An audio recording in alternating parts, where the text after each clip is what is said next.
சாதாரண காரியங்களை செய்யும்போது வந்து அது ஈஸியாக படலாம். பட் எக்ஸ்ட்ராடினரி காரியங்களை செய்யும்போது like preparing for civil service examination and becoming an all India service officer and any other competitive examination for that matter, அது அப்படிங்கிறது பெரிய ஒரு ஹிமாலயன் டாஸ்க்கு. அதை கிளைம் பண்ணும்போது இப்படி ஹிமாலயன் டாஸ்க்னு ஏன் சொல்கிறாங்க, அதை கிளைம் பண்ணும்போது நிறைய சர்க்கிள் வரும், நிறைய இடத்துல ஸ்டீப் இருக்கும், நிறைய இடத்துல பயங்கரமான ஒரு ஸ்லோப் இருக்கும். ஸோ இந்த மாதிரியான விஷயங்கள் வாழ்க்கையில் இருக்கும். அதுக்கு நம்ம வந்து நம்ம செல்ஃப் மோட்டிவேட் பண்ணிக்கிட்டே தான் இருக்கணும். யாரு those who are driving from within themselves, they will definitely reach their goal. So எப்போவுமே வந்து we should not bother about the obstacles, hurdles, struggles. இது எல்லா ஹர்டில்ஸையும் ஸ்ட்ரகிள்ஸையும் we have to convert into a stepping stone. That is more important than preparation. So preparation எல்லாருமே பண்ணுவாங்க.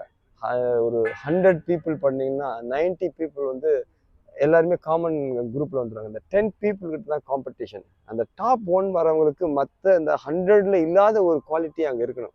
அந்த குவாலிட்டியை நம்ம ஏன் கொண்டு வரக்கூடாது அப்படிங்கிற ஒரு ஃபயர் நமக்குள்ளார இருந்ததுன்னா நிச்சயமாக இப்போ எங்களை மாதிரியான ஆட்களால் அச்சீவ் பண்ண விஷயம் அவங்க வரக்கூடிய யங் ஜெனரேஷனாலேயும் முடியும். That is my message. Pressure இருக்கும். சம்டைம்ஸ் அது positive pressure. If you are playing a game like football, அப்போ விளையாடும்போது வின் பண்ணணும் அப்படிங்கிறது வந்து ஒரு ப்ரெஷர் டெஃபினட்டாக இருக்கும். அது இல்லாத கேமே கிடையாது, இல்லாத எக்ஸாமினேஷனே கிடையாது, எல்லாத்துக்குமே இருக்கும். அந்த ப்ரெஷர் எப்படி கன்வெர்ட் பண்ணுறீங்க, அந்த ப்ரெஷர் கன்வர்ஷன் எப்படி இருக்குது, எப்படி ஒரு தெர்மல் பவர் பிளான்ல அந்த ப்ரெஷரை கன்வெர்ட் பண்ணி அந்த டர்பைனை மொபிலைஸ் பண்ணி தென் எலக்ட்ரிசிட்டி ஜென்ரேட் பண்ணுறாங்களோ, அது மாதிரி உங்ககிட்ட இருக்கிற ப்ரெஷரை யூ சேனலைஸ் இட். அதனால நம்ம டிப்ரெஸ் ஆகக்கூடாது. அந்த ப்ரெஷரை உங்களை வந்து ஃபர்தராக எஸ்கலேட் பண்ணணும் டுவர்ட்ஸ் யுவர் சக்ஸஸ். ஸோ அது எல்லாமே வந்து நம்ம மைண்டில் தான் இருக்குது பிட்வீன் 2 இயர்ஸ். அது பண்ணணும்னு சொன்னாலே இதுக்கு வந்து எப்படி நீங்கள் ப்ரிப்பேர் பண்ணியிருக்கிறீங்க அப்படிங்கிறது உங்களுக்கு தெரியும். More than the others knowing about your preparation, you yourself must know.